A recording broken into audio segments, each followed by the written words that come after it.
We love painting miniatures. For over a decade, we've taught army painting and display painting to thousands of hobbyists all over the world, from total beginners to award-winning artists. We're so passionate about paint that we've decided to make Mini-Colour. As teachers and painters, the two most common questions we get asked are how do you get such smooth-looking blends and rich colours on your minis? Well, this is what Mini-Colour does best. We've made beautiful colours that are a pleasure to work with. We want paints that can become go-tos in every kind of project for every kind of painter. So we created this core set from some of our favourite punchy colours that you'll want to use again and again. By you supporting Mini-Colour, we commit to supporting you with ongoing information and education about how you can get the best out of this paint for your hobby. Mini-Colour. Let's paint.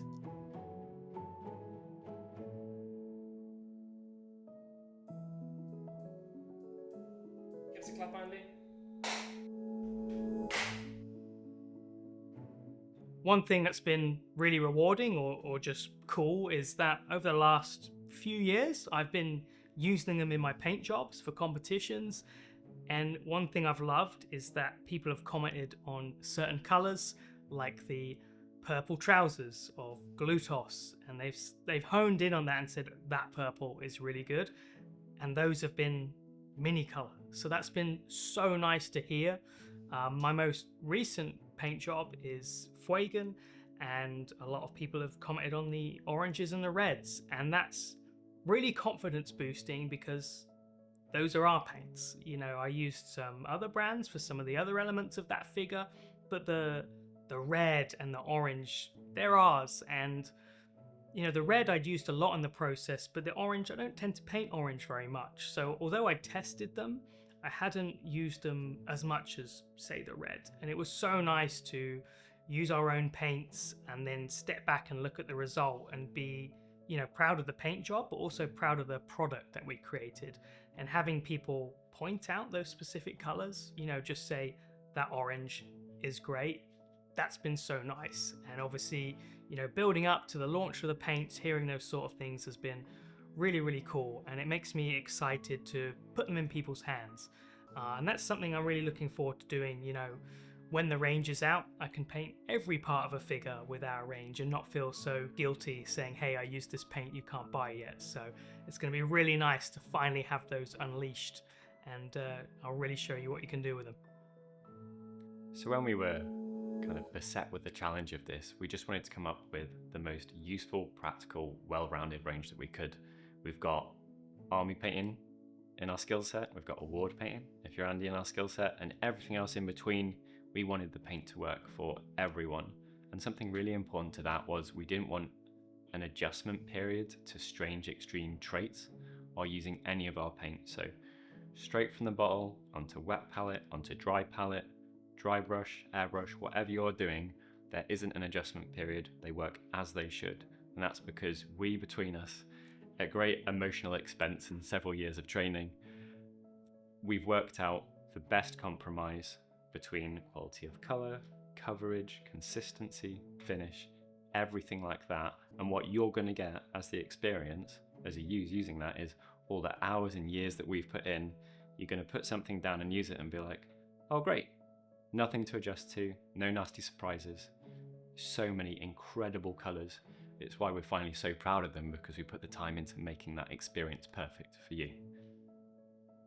The reason it took years, like 4 and counting, I think is ultimately because we place quite a high degree of pressure on ourselves. I can speak for Andy in this for sure. Like, we teach online, in person, and we didn't want to come out with something where we know that someone is having a worse experience using our paint than they would do with another paint. And there's a lot of very good paints out there, and we had to beat them.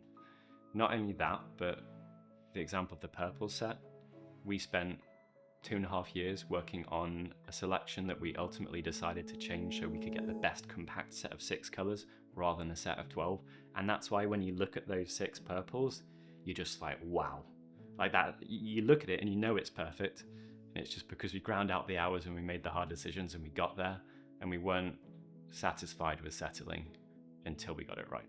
For each main color, so say the red set, you have 6 colors, and these aren't in a system where you have to start with one and work through them. We just try to make, okay, you've got 6 reds, what are the most useful, beautiful colors that you can make, you know, if you have 6.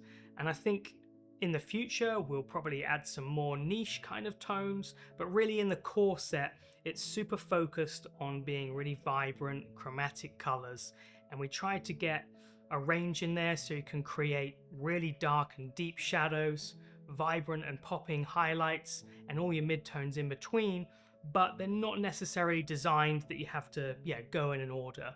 And I think one thing that's really cool that I'm looking forward to is doing some deep dive videos into each set and showing you different ways of creating things like different types of red with the red set, mixing them with the yellows and the oranges, or whatever other sets in between. We learned that you have to compromise on some things, so I said to them, hey, I want a yellow, it's got to be really chromatic, super vibrant, and go in one coat. Of course I didn't ask for that because that's basically an impossible task, but what we did learn along the way is, you know, where to compromise, and we didn't compromise on color. We wanted all the paints to be usable and, you know, go on smoothly, nicely, not take you forever, but we really did put the tone, how beautiful that color is, at the top of the list. When we made the paint range, one of the things you have to do is you have to come up with a base. So this is basically the makeup of the paint, and every single paint is going to have that in, and then you just change the color. So it's really important you get the base right, because it's going to dictate the feel of the paint, you know, how it dries, the finish, all that stuff. So we actually did some blind testing for that, which was really cool. We tried a few bases and they weren't really working for us. So in the end, we went to the factory. They laid out the same colors, but with different bases in, so we could really nail and find the one that we wanted. It so happened it was the most expensive one to produce, but hey, it's worth it, obviously. It was the best one. And that was a really nice part of the process as well. Some of the colors have changed really, really drastically from when we first started making the range, and that's due to us just organically evolving the range, trying to make it as good as we can. Some colors, you know, day one we made them, they were just right, and we haven't really needed to change, but we've been working on them for several years now, and some colors have gone through maybe 20 iterations or something like that, just to get them exactly right. And it was finding that balance of them being nice to use and easy, but we wanted, you know, nice punchy colors that you actually want to use. Over the years, I found my favorite paints, and it was really important that, you know, ours changed and became my favorites. So if there's something like a dark brown that I use on every single paint job, I wanted our brown to be my favorite. So that's one thing we really worked hard on, is making sure colors that we use all the time, you know, they were the best we could find.